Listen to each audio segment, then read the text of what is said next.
Hello there and welcome back to another Genshin Impact theory video. This time I wanted to talk about why did we all think there was a war ongoing in Natlan. Now this theory is going to go off of the basis of one thing, a specific thing. That there are two pyro archons, a previous and a current one. The previous one being Murata and the current one assuming is Mavuika. Now, it's entirely possible, because I've just read not too long ago on the page for Murata, that it's entirely possible the name itself, Murata, was because of a mistranslation from Chinese. Now, that could literally break this whole theory, but I already wrote it, so why not actually go with it? Maybe it's gonna be true, and if it does end up that Mavuika is the one and only Pyro Archon and has been the Pyro Archon since the beginning, well, then yeah, this theory is just purely wrong. So why exactly did we all think there was a war in Natlan? Well, Dainsleif said pretty much so through the chapter preview trailer for Tevat. You know, when Dainsleif presents all of the different nations in a very, very bad light, and also pretty much just lying about what's going to happen. As we've seen with everything that Dainsleif has said in that trailer, they technically are true, but he spins this to make the god and the region seem bad, seem awful, right? Like Venti would demand freedom of his people, but in reality he just left them to do whatever they wanted. He gave them freedom in a good way, willingly, in a good way, right? Next would be Capitano wanting to take advantage of the war. Now, this one I'm not entirely sure because I wasn't able to find a proper source for it, so if this one is just something that I randomly heard and it's not real at all, please do let me know. But even this one could have been about him entering the tournaments, taking advantage of the tournament. But of course, maybe Hoyoverse didn't want to, you know, give us the whole tournament twist so early on. Of course, there's also the fact that the god of Natlan is the god of war.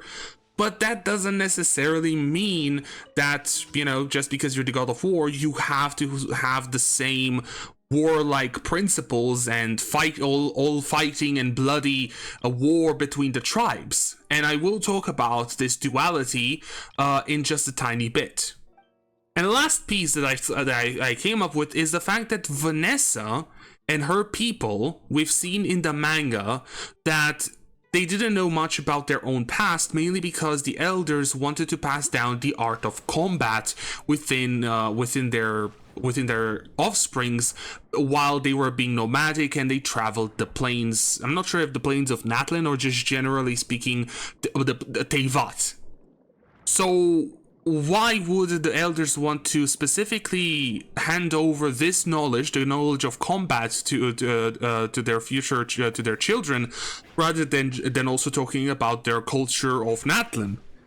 Well, this would make sense if initially the whole of Natlan was all about fighting wars with each other, a full focus on combat between tribes. But it's been, I'm not sure, 1,000 years ever since we had the whole Vanessa thing. So, or at least a couple hundred years. I'm not sure if it's exactly 1,000. But it's been a long time since Vanessa and her people just even left Natlan and stopped really pursuing the knowledge of Murata. Because then again, it would take generations upon generations of the young ones being taught about purely about combat and nothing about their culture in order to truly forget it to that point. Now I want to talk about something that has been kind of present in every new region ever since Inazuma at the very least, and that is the duality of the god's ambition. And this is specifically shown with Makoto and A with their view on eternity, where Makoto wanted to cherish each moment that passed and keep it in her memory, while A wanted to keep time still, wanted Inazuma to enter this sort of stillness that would not change it ever again. And And to a lesser extent, I feel you can kind of talk about the god of wisdom and the god of justice as well, but it's not as obvious, nor is it necessarily true. For example, Rukkhadevata and Nahida would have had different ways to showcase their wisdom. When it comes to Rukkhadevata, because she's older, I feel like Rukkhadevata would have showcased her wisdom in a more mature way, in a more adult way, while we see that Nahida, while being very wise herself, showcases it in a more childlike manner, right? Because, well, she's technically still a child. She's only 500 in a scale of age where you can go up to like 6, 7, 8,000 years. Then there's also Egeria and false lore, but this one is, I took it a bit more as in what they used their justice for. Both used it to help the people, but because of false lore's plan on how to save the people, she sort of taken advantage of the yearning for justice within the people's hearts and turned it into a spectacle. Again, with Rukkhadevata and Egeria, we don't really know too much about how they were. Like, we don't know how Rukkhadevata showcased her wisdom, we don't know how Egeria showcased her justice, her view on justice. But assuming these two, you know, again, you do see a difference in how each god of justice, each god of wisdom, each god of eternity showcased their ideal. Of course, this could be applied to Murata and Mavoika. Again, assuming Murata is the previous Archon and Mavoika is the current one. We don't know for sure yet.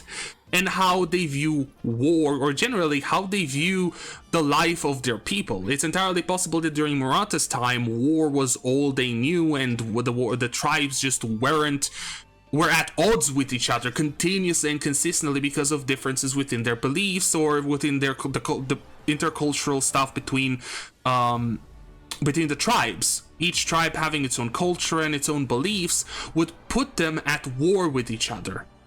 Now, these wars could have been because that, or actual full-blown combat could have been done because that was how they spent their time. That was how they, I don't know, lived. That's the only thing they knew. While when Mavoika took over as the second Pyro Archon, maybe she saw the senseless slaughter of the previous wars and wanted to bring the tribes together, wanted to unite the tribes. Of course, this would leave the tribes in a very precarious state because they would still have to have a way to solve their conflicts, right? The intertribal conflicts that would arise because of their differences. Well, that's where the tournament comes in, and possibly, I guess, we're also going to see more than just a tournament. There also might be arena fights, you know, kind of like the Colosseum. Whenever two tribes within under Mavoika's rule had some trouble with each other, they would just settle it in the arena. Or some bigger issues would be settled during the major tournament that would take place once a year, because we know that it's a pretty much yearly situation because of how some of the characters reacted, saying that, oh, it's that time again. Now, I already said that Murata, the first Pyro Archon, could have seen war as more of a tradition, as something that's just natural.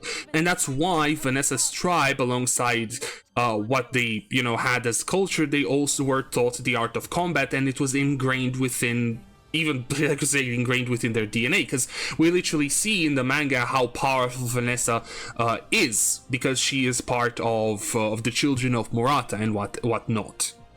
And yeah, my take on this is that during Murata's reign, conflicts were specifically solved using war between the tribes.